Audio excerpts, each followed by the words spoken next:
Synthetic drugs are new, inviting, and common among teenagers.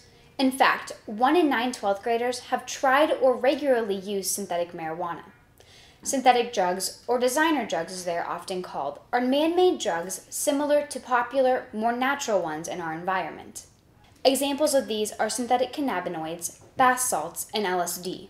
See, most of these are highly illegal, but drug makers are trying to bypass the legal restraints. Dr. Stephen Thornton explains exactly how this is done. And so what these drug makers have done is basically they add a fluorine, or they take away a carbon, or they add another group to it, and now in the eyes of the law it's a completely different substance, even though everybody knows that it's so closely related that it's going to have similar effects.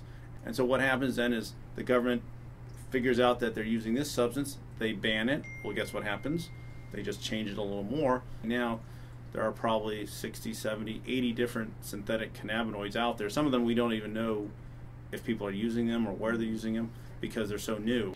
And with so many new drug compounds available, the effects they have on those taking them are unclear. They haven't been tested as thoroughly as your mainstream drugs or your more common drugs. So we don't know exactly how they're going to affect everybody individually. These are things that have never been tested on humans. Every time somebody takes them, they're their own test subject. They become the guinea pig, and then we kind of learn about bad things after it's happened to people, which isn't how we kind of want it. We want to know that drugs have bad effects before people take them. But they do know that these drugs can be very dangerous. For instance, with the 2C drugs, the N-bomb, a lot of seizures. We see kids end up on ventilators, and some just die. With the synthetic cannabinoids, the spice or the K2 drugs, we see a lot of seizures as well. We also see psychosis, sometimes for days.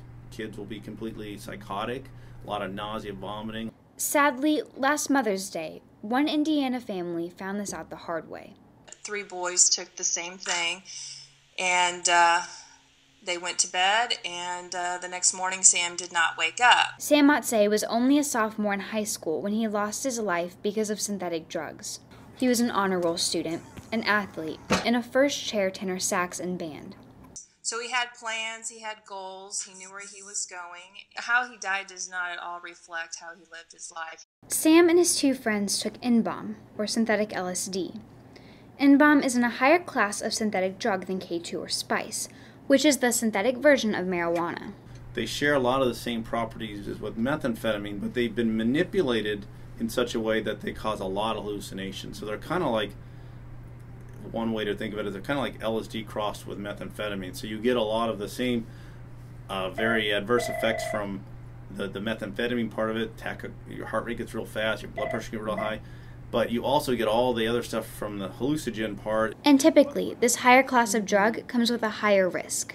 We've found with these substances that they're very, very, very potent. There's enough on little blotter papers to kill people. And so that's why we see a lot of bad outcomes with that class of drug. So the question is, why take a drug if it can kill you? Well, first, many people don't know exactly what they are taking when they consume N-bomb. You can't go and type into Google, what happens when I take whatever designer drug, because there may not be any cases. They didn't know that what they were taking was poison. Also, these drugs have reputations of moving through your body quickly and not showing up on a drug test, making it appealing to some. So that's why it was popular initially, is because they were like, well, we can get around this drug test and I can still get high because they're not going to find this substance in my system. They're looking for these 7 things and not that thing. However, this is becoming less true. Urine drug screens are changing in many ways to respond to that problem, and now there are drug screens that can pick up on those things, and we can actually test for a lot of these substances now. Even though some versions of synthetic drugs can be picked up on drug tests now, the idea of sliding under the radar appeals to some kids. Sam thought that this drug would be okay because failing a drug test would ruin his life, and he didn't want to ruin his life, and it ended up that that's what took his life. And Sam's mom is trying to teach and inform teenagers about the common misconceptions relating to this drug. So what we want to do is get information out to young people that's accurate and that shatters these myths that they may be hearing. She has started an organization called Sam's Watch to achieve this. Through the website, you can find Sam's story and learn more about synthetic drugs. Because this experience is so new to the Matse family, the future of Sam's Watch is not yet certain. Just to try and get that information out about what exactly this was. And for us as a family, that has been our focus, to help save others at this point based upon our experience. We really don't have any long-term goals, because a year ago I would have never imagined being where I am right now. And preventing the use of synthetic drugs is a goal in our community. This is something that is manufactured most likely it's not in a laboratory setting.